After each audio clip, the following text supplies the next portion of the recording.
कुल जो number of voters है हमारा धनबाद में 8,99,841 और चिरकुंडा नगर परिषद में 36,976, तो लगभग 9.4 लाख जो बताया जा रहा वोटर्स हैं, 9.36 लाख वोटर्स हैं। क्या टाइमिंग है सर?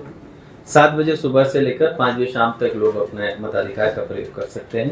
कुल बूथ की संख्या जो है हमारे यहाँ 1019 है, जो दोनों जगह में पहले कर दीजिए सर। तो सर क्या प्रोसेस है सर? पार्षद लेके आए, मेयर लेके आए? बैलेट पेपर मेयर के लिए जो मेयर और अध्यक्ष के लिए गुलाबी रंग का है और सफ़ेद रंग का वार्ड पार्षदों के लिए है, और जो कॉलम्स बने हुए हैं उसके अंदर ही आपको जो है अपने मताधिकार का स्टैंप लगाना है। सर आज से क्योंकि चुनाव प्रचार प्रसार जो है अब थम चुका है, तो बैनर पोस्टर जो है इसको हटाने को लेकर के क्या कुछ दिशा निर्देश दिए? नहीं, अब कैंपेन नहीं करना है, डोर टू डोर वो लोग अपना वो कर सकते हैं। बाकी सभी कैंडिडेट्स को पता है कि उनके क्या क्या दायित्व है, वो उनको निभाएंगे। अगर नहीं निभाएंगे तो हम लोग को शिकायत आएगी model code of conduct violation, तो लोग कार्रवाई करेंगे। आचार संहिता के उल्लंघन को लेकर के कितने मामले आए हैं सर?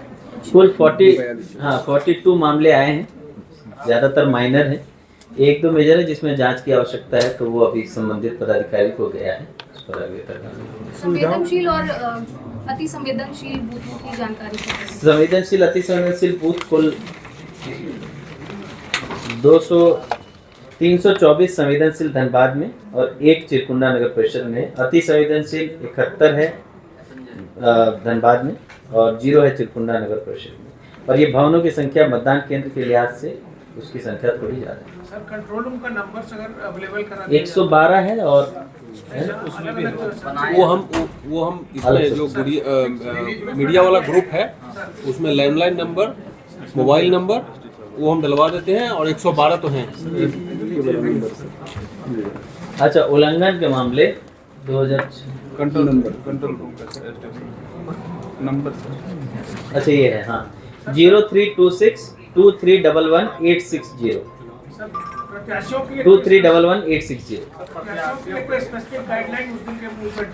नहीं कोई उनको अपना दायित्व तो पता है। हम लोग जो उसके अतिरिक्त जो है वो अनुमंडल ऑफिस से मॉडल कोड संबंधित दिशा निर्देश निर्गत होगा, उसको उनको अनुपालन करना है। मैक्सिमम 3 गाड़ी का हम लोगों ने परमिशन दिया है मूवमेंट के लिए। मैक्सिमम 3 गाड़ी का परमिशन प्रत्येक प्रत्याशी को मिला है। अच्छा, बैलेट पेपर से चुनाव हो रहा है सर, तो वोटिंग स्लो नहीं होगा? नहीं, वोटिंग काउंटिंग सभी अपने स्पीड से ही होंगे। बस हम लोगों का प्रयास है कि जितने वोटर्स आएंगे सबको हम लोग, वैसे भी इसमें कोई रोक नहीं है, 5 बजे शाम तक आपको पहुंचना है मतदान केंद्र। अगर आप पहुंच जाते हैं तो आप लेट तक वोट कर सकते हैं, वोट किसी का व्यर्थ नहीं जाएगा। सर क्योंकि ये बैलेट पेपर पे चुनाव होना है और बैलेट पेपर बहुत पहले ही यूज़ किया गया था इसके पहले ईवीएम में, तो लोगों को पता नहीं है कैसे करें। इसके लिए IPRD द्वारा कोई वीडियो जारी की जाएगी ताकि लोगों को फिर से जानकारी हो जाए कैसे करना है। हम लोग एक वीडियो अभी बना के डालेंगे भी कि मतपत्र का कैसे उपयोग करना है। वो ऑलरेडी इलेक्शन कमीशन का पुराने वीडियोस भी हैं, हम लोग उसको अभी दोबारा प्रचार प्रसार करेंगे। वोटरों से क्या अपील करना चाहेंगे सर? लेकिन नगर निगम में generally voting percentage historically rural area से थोड़ा कम रहता है। मेरा अपील होगा सभी लोगों से कि ज़्यादा से ज़्यादा लोग अपने मताधिकार का प्रयोग करें, अपने शहर के लिए एक अच्छा प्रतिनिधि चुनकर लाएं ताकि शहर का अच्छा विकास हो सके। सर जब स्थापना 23 फरवरी की वोटिंग को लेकर हम लोग जो धनबाद नगर निगम और चिरकुंडा नगर परिषद का जो चुनाव होना है 23 फरवरी को, उसके लिए हम लोग पूरी तरीके से तैयार हैं। जैसा मैंने विस्तृत में आपको बताया था कि बूथ लेवल डिप्लॉयमेंट, उसके बाद zonal, super zonal, sector level deployment, इसके अलावा जो सेंसिटिव लोकेशंस है, सेंसिटिव एरिया है, उस पर QRT का डिप्लॉयमेंट, पूरे क्षेत्र में 4 जगह कंट्रोल रूम बनाया गया है, वहाँ पर एडिशनल डिप्लॉयमेंट।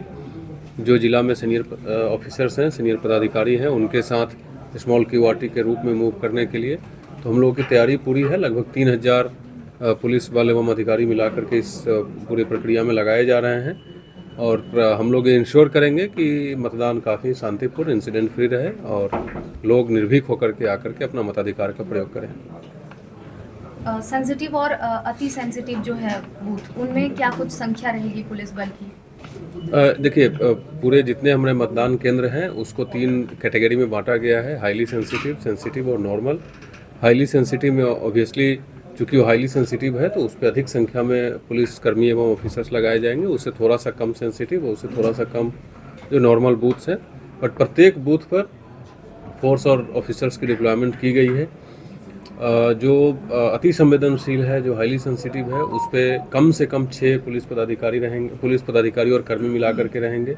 जो संवेदनशील है उसमें कम से कम 4 और जो नॉर्मल है उसमें कम से कम 2। बट ये बेयर मिनिमम है। इसके अलावा भी कुछ ऐसे लोकेशंस हैं जो कैटेगरी में तो नॉर्मल है, बट आसपास के लास्ट 10-15 डेज़ की गतिविधि को देखते हुए हम लोगों ने निर्णय लिया कि अगर वहाँ बढ़ाने की आवश्यकता है तो वहाँ हम लोगों ने अधिक फोर्स दिए हैं। बट इसके अलावा ये बूथ लेवल का डिप्लॉयमेंट है। इसके अलावा जो उस एरिया में अलग अलग लोकेशंस में, अलग अलग कॉलोनी में हम लोगों ने मूविंग पार्टी रखी हुई है छोटे छोटे टुकड़ों में, ताकि कहीं से कोई अगर सूचना आती है कोई अनटूवर्ड्स इंसिडेंट की, तो विदिन 5 मिनट्स हमारा टारगेट है कि पूरे जिला में, पूरे क्षेत्र में जहाँ भी चुनाव हो रहा है, कहीं से कोई सूचना आई तो एडिशनल फोर्स विदिन 5 मिनट्स पहुँचेगा। एंटी रायट फोर्स जो है वो कितनी संख्या में होने वाला है? जो QRT जितने बनाए गए हैं पूरे जिला में 4 जगह है, एक धनबाद शहर में, चिरकुंडा, कतरास एवं झरिया। ये चारों जगह जो QRT है वो fully equipped anti right gear unit होता है। वो रेडी टू मूव पोजीशन में रहेंगे। इनके साथ वाटर कैनन और जो भी इक्विपमेंट्स होता है, स्मोक कैंडल और ग्रेनेड वगैरह, जो भी fully equipped with right gear से निपटने के लिए जो तैयारी होती है, वो तैयारी के साथ रेडी टू मूव पोजीशन में वो लोग रहेंगे। बूथ में सर जो मतदाता होंगे, क्या उन्हें मोबाइल फ़ोन ले जाने की अनुमति होगी या फिर बाहर ही वो जमा करेंगे अपना? आई थिंक बूथ के अंदर तो ले जाने की अनुमति नहीं है, और ये बहुत पहले से भी प्रचार किया जा रहा है। और इससे पहले जो शुरू में हम लोग एक प्रेस ब्रीफ किए थे उसमें बताया भी गया था, तो बूथ के अंदर ले जाने की अनुमति नहीं है। ठीक, थैंक यू। किलोमीटर की दूरी पर ये बूथ वो एक बार हम लोग देख लेते हैं। अगर बहुत ज़्यादा दूरी होगी उनको तो आकर ही देना होगा, अगर, क्योंकि जब से इलेक्शन अनाउंस हुआ उसके बाद से किसी तरह का मूवमेंट अलाउड नहीं था। तो रीसेंट मूवमेंट तो कोई नहीं है। अगर कोई पुराने लोग हैं तो उनको 6 महीने से ज़्यादा हो गया तो उनको अपने निकटतम क्षेत्र में वोटर कार्ड बनाना था। और अगर वोटर अभी सब विस्थापन में गए हैं, इस बीच के हैं तो उनको जाकर ही वोट करना। नए मतदाताओं का ये अपील है, फर्स्ट टाइम वोटर्स अगर आप हैं तो ये आपके लिए अच्छा मौका है आपको वोट करने 24 का मतदाता से कर रहे हैं अक्टूबर 2024। का। और ये जो फ्रीज हुआ है मतदाता का सूची, वो अक्टूबर 2024 का ही डेटा है। उसके बाद के अगर कोई वोटर अगर रजिस्टर हुए तो उन लोगों का भी न्यू वोटर इस वोटर लिस्ट में नाम है। ठीक।